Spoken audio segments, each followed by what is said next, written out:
Hey, what is up, you guys? This is Rob, and first off, I just want to say 1,000 subscribers. This is amazing. I want to say thank you guys so much for following and for keeping up with my updates, my vlogs, my car show walkthroughs, everything. I really appreciate it. So now it's time for the road to 2,000. So with that being said, let's segue into what this video is about. So I finally did my HPDE track day with the Supra. It was so much fun to be able to take the car out onto the track and just get to throw it at the corners without having to worry about police or any of that kind of stuff that usually happens with driving aggressively on the street. It was a great time. I did go ahead and vlog my experiences out there. I just want to give a bit of an introduction to it. So you will also see I have clips of myself actually driving on the track as well. So I do hope you enjoy those. Let's go ahead and let's go into when I first arrived at Sonoma Raceway for the NASA HPDE day. This is the HPDE day. So this is the free day that Toyota gives you when you buy a Supra. It's really cool because you get to come out here. I'm going to be going on the track a few times with an instructor and basically following them and just to kind of learn the lines.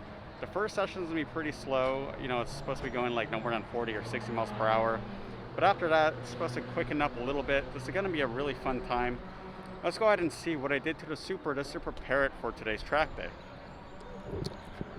So as you can see, I wanted to try out TrackArmour. So what, think like kind of like packaging tape, but it definitely is not as sticky for the metal. So I went ahead and laid that over. Do remember I do also have PPF, so it's more double protection, which isn't bad at all. And then of course do the standard blue tape over the lights just to be sure that they don't crack or get a pebble in them. And then of course I also have the numbers. Why did I choose 901? Well, I knew people might do 90 or 191 because, you know, the Supra A90, A91. So I figured I'll just do them both, 90 and 1. Also did the mirrors, of course. Just right at the edge of the roof just in case, but I do also have that PPF. Sorry about that. So this is going to be really fun. I can't wait for this. I am going to be on the track with a few other Supras, a few other different cars, so I'm really looking forward to it. Do enjoy the footage that I will be putting in of some of the other cars racing out here because it's going to be a hell of a time. So this is HPDE 2, because it's my first time. I'm going to be on the HPDE 1. That's in about 30 minutes. Alright you guys, so as you can see, we're actually pretty close with our cars, so we were pretty much parked right next to where all the cars were lining up before their sessions. So it's pretty nice just to get to watch all the cars rolling in and out, you know, throughout the day, because we got to see all the different varieties of cars that came through. I think for me, what stuck out to me was seeing an all Miata group. So it must have been like 30 plus Miatas all ready for the track. So it's pretty nice to just see them in this environment that everyone always likes to praise them for. But eventually it was time for HPDE 1, which was pretty cool. So we're going to go ahead and go to my thoughts about it after I had completed the first session. Alright you guys, just did HPDE, the first session, pretty cool. It was just going around about 50 to 60 miles per hour. So I will admit I definitely had those pre-track day jitters. I mean, please remember, guys, this was actually my first track day. On top of that, this was my first track day driving my Supra, aka my pride and joy, aka the one car I do not want to have to bring back on a tow bed. Okay? So I was definitely a little bit nervous taking it out there. But since I got out there, those pre-track day jitters, they did wear off pretty quick. So you can see we're only going about 50 miles per hour. The purpose of this first session was just to identify the flag stations. You'll see my instructor and I pointing them out. The reason being is these flag stations are where they display if there are any issues up ahead. If there's a hazard in the track, there is a roadblock, if any car is stopped on the track, if you need to stop on a track, you need to know where the flag stations are because that is where the signals come from. It was very cool being able to just go around at 50 for the first session because you also got to learn the turns of the map without essentially being in a high-speed setting. I would definitely say this is more of a mild speed setting. So while still a fun drive, you know, a fun spirited drive, you definitely aren't pushing the car, so you're definitely able to more focus on sort of memorizing everything else about the track. So it was a great time. As you can see, my instructor is driving a Miata. That thing was flying around the corners. It just, honestly, it makes you want to go home and just see if you could find a Miata online to buy. So definitely, you know, had a good time with this one. The car's holding up so far. Really happy about that. And really just can't wait until session 2. That's going to be a good one. Watching racing was definitely the one thing we were doing to pass the time. You know, there was about 2 or 3 hours in between session 1 and 2, so we definitely just needed to kill the time. We did explore, you know, the area a little bit, but we would mainly just go up to the grandstand, sit in the shade, and just watch the racing. A whole variety of different cars were racing, from straight up track built cars to the Miatas I had mentioned earlier, even to a few random little street cars I thought was pretty fun to see out there. Everyone's just out there to have fun, you know, to compete, put the pedal to the metal, and overall just be able to push their cars to their limits on this very nice track.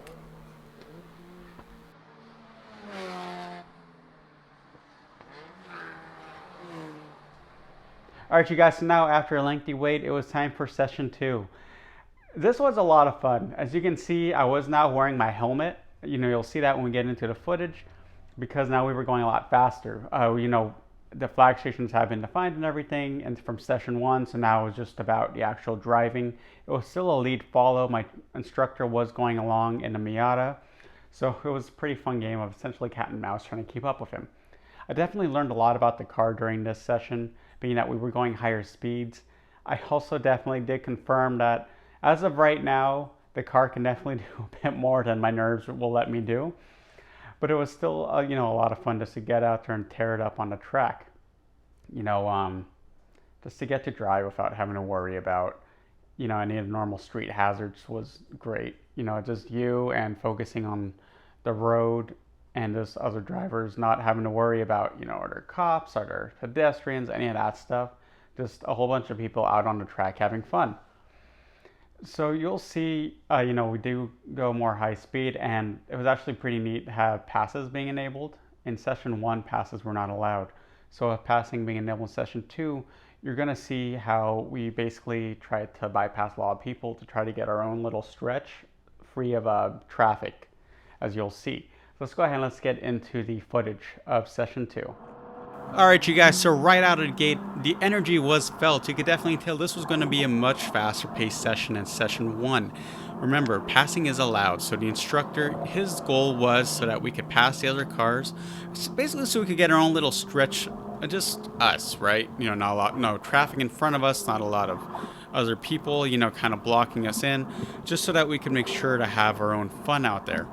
So it was pretty nice when we finally had some spaces. Like, as you can see, we were able to pass up a few people, and as you can see, he was just on the pedal to the metal with that Miata. You know, he was just gunning it, hitting all the turns up perfectly, just having me follow him just so that we could get our own little stretch of paradise. And then that was when we were really able to really let it rip. I was really able to throw down on the accelerator and just have some fun with it, hitting up those turns. So these turns were a little bit nerve-wracking at first. A few times I actually did manage to kick the back end just a little bit until the traction control came back in. But it was just so much fun just to get to mash on the throttle after and just let that motor just straight up roar and just keep going. And it was such a fun time that I didn't even notice that the 5 or 6 times we went around, I didn't even notice when they were over.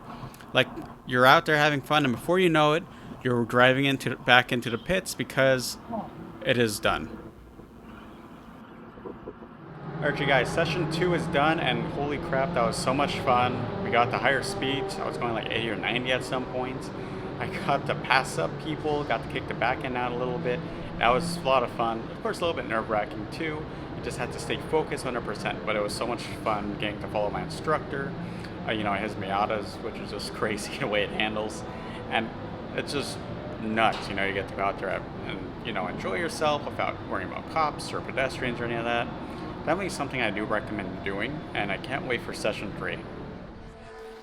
There was another few hours, you know, in between session 2 and 3, so it was just more race watching. You know, I do wish that we had brought something for some more shade, but we spent most of our time just sitting up in the stands watching the races and just kind of relaxing. You know, it was pretty tiring to have your track session, so it's nice to kind of get to take a break and just drink some water and just chill for a little bit.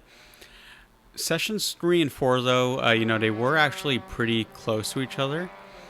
When I say that, I mean after session 3, we only had about an hour until it was time to get ready for session 4. So that was actually kind of nice in the sense that we got to, come back in and then go out pretty soon. But that did have the caveat where the cars, of course, weren't completely cooled down yet from the run from session 3. And that definitely was something that I was feeling a bit with the car in session 4. Alright, you guys, so after yet another lengthy wait, it was now time for session 3 and 4. I'm putting these two together because they were pretty much more the same, and they were actually pretty close to each other.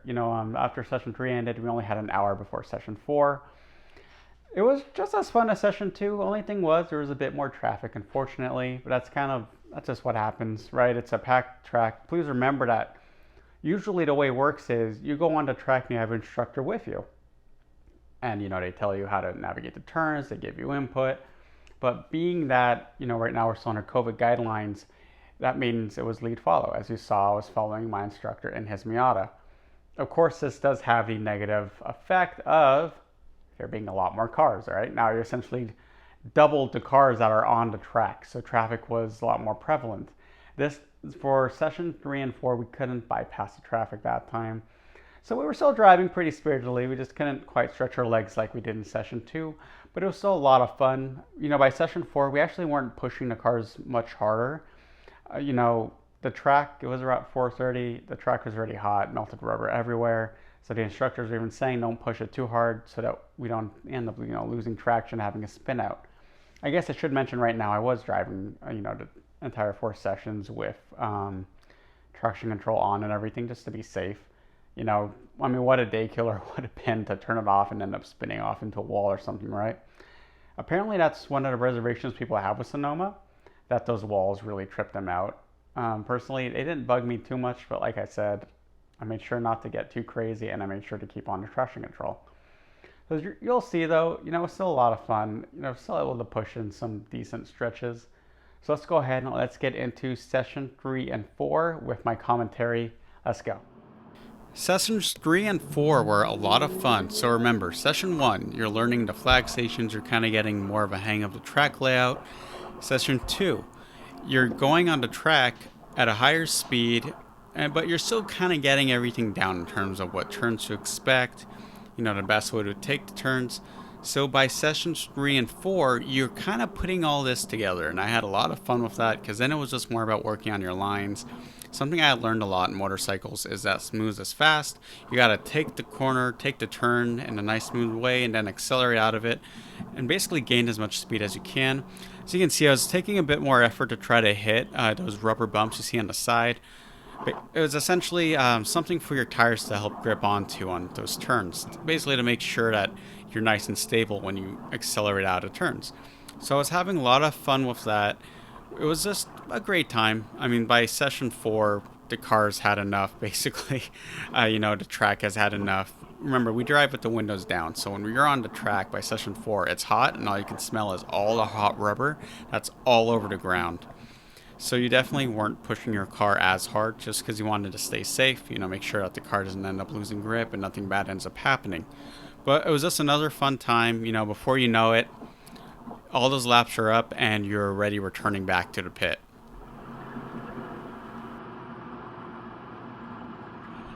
Alright you guys, so the track day is done. I just did session 4. It was a lot of fun. You're going to see the footage of the sessions. Overall, this is a very great experience. You get to go out there with an instructor. You get to learn how to do the lines properly. Definitely something I do recommend doing in the future. Rob's hella fast, man. Oh, I try. You'll see the footage of me in the car. I'll probably put that into separate videos later. And for now, this is Rob, and have a good one. All right, you guys, the track day was done. With session 3 and 4 done, it was time to conclude the day. I was hot, I was tired, I was sunburned. I was ready to just go home and just go to sleep. It's only 4 20-minute sessions, but it was still pretty tiring, mainly because, you're so concentrated and focused the whole time. When you're driving, you're really stiff because, you're just making sure you keep the car under your control, right? So it was tiring, and I was looking forward to just, getting home. So let's go ahead and let's skip to the next day where I talk about Track Armour and removing the Track Armour from the car and looking over the car, seeing if there was any other damage that I might have found. Let's go ahead and let's get to that. What is up, you guys? This is Rob, and this is the day after the HPDE track day that Toyota supplied me for the Supra. Once again, it was a very fun day. Let's go ahead and look at the car. So I'm going to take off this track tape. Let's see just how easy it comes off. I mean, it seems like it went on with the ease of packaging tape, but as you can see, it just peels right off, which isn't bad at all. Do remember this is on paint protection film. So we're going to go ahead and skip ahead to me when it's off, and I'll go ahead and give my thoughts on the tape. Alright, so the plan of attack was to lift up the edges all around, and now I'm able to take it off in one very satisfying rip.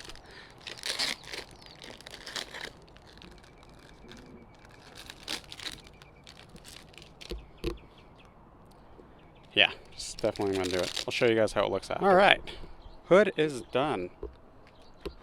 There we go. So hood is done. Looks good. No nicks or anything, kept it protected. Just as I expected it to work. Now for the monstrosity that is the front bumper, but it did do its job. Check that out. So this was some debris that hit down there as well. Let me brighten that just a bit so you can see. So see that? So it did take some stuff. I also noticed we have our first little casualty.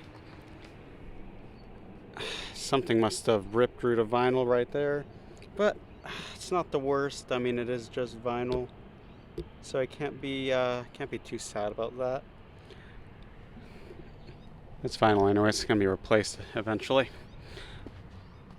So yeah, let's go ahead and skip to the bumper, and I'll let you know about that. All right, you guys, it is done.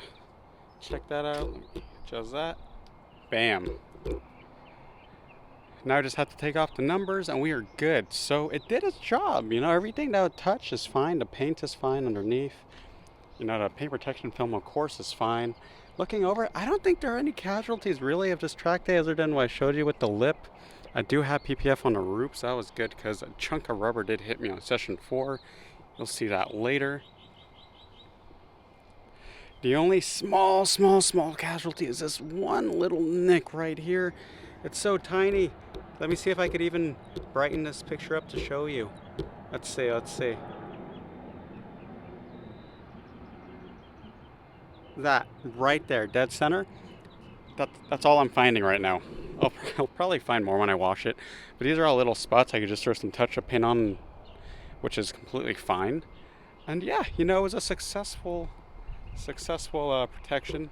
It did look really silly, of course. You know, while I was walking around and stuff, I have videos, dash cam, people always walking by and staring at it like, what the hell? People even taking photos of it. So that's always really funny to see.